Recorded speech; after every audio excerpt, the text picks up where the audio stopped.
3rd. This is Saturday. We're glad you joined with us again. A little over a week, we're going to have our first parking lot service, and we're looking forward to that. So be looking for information on that. And pray you're doing well and that you're being safe. And hopefully very soon all this stuff will pass and we can get together and do things and get back to a little more normal life. I'd like to talk to you today and kind of expand on what we talked about yesterday a little bit. But this time I want to look at good theology and good biblicism.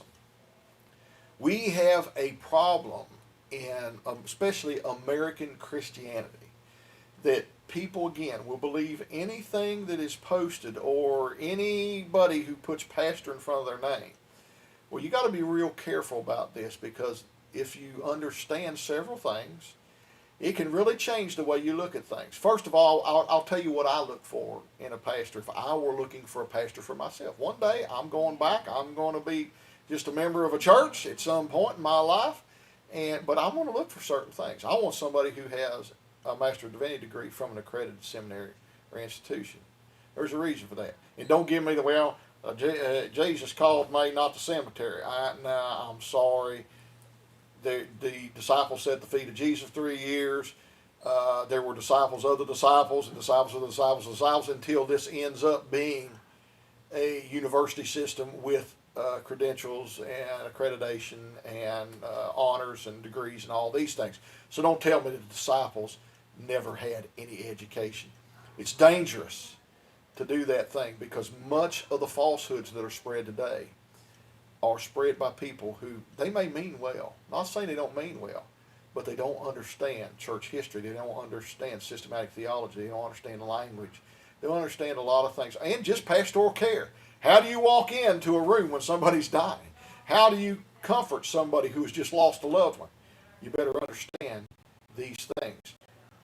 What we take in as theology and what we take in as biblicism is very important. If you're going to place your hands into a doctor, you would like that doctor to have some very good credentials, wouldn't you? I mean, if they're going to cut you open, I want them to have gone to the best school and they'll studied a long time before I'm going to trust you with a sharp object in your hands on me. That's just me. Why do we trust people who have no knowledge or have done no study for something that I think is even more important? This body is temporary. A surgery is just temporary. I'm going to eventually die, but we're talking about my eternal destination. We're talking about my relationship with God. We should place it in good hands. Again, we need to look and research and find out what is going on in the Bible with theology. It hurts people. I have seen so many lives destroyed by bad theology. People who were taught what I call Mighty Mouse God. Oh, here, you don't know. Some of you remember the old Mighty Mouse show. Here he comes to save the day. Well, you know what? And then when God doesn't come and perform that miracle, then their lives are all broken up, because they were told it's going to happen. No, miracles are outliers. I believe miracles. I believe God is in the miracle business, but they don't happen all the time. And you can't claim something. No, God can only do something. There's so much bad theology. We see things that have become normative today in our world today. This end time stuff. This has been going on since the 1800s. Go back and Google John Nelson Darby if you want to find out who the father of the modern end time tribulation stuff is. Go back and Google him and follow it on through up until today. You'll find out some things. Also, normative theology now has become what?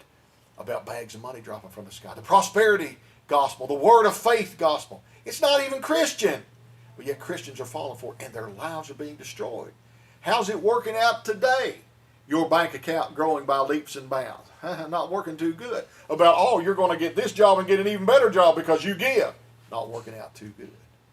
That's why good theology matters. And I pray today that we would begin to turn ourselves and seek God and look for things that are real and truthful in Him. Good theology, good biblicism. Not just picking and choosing things and eisegeting a text and making it say or match what we want it to match, but no, actually letting the text speak to us. I pray today that God would bless and keep you, and that He would touch you this day and all.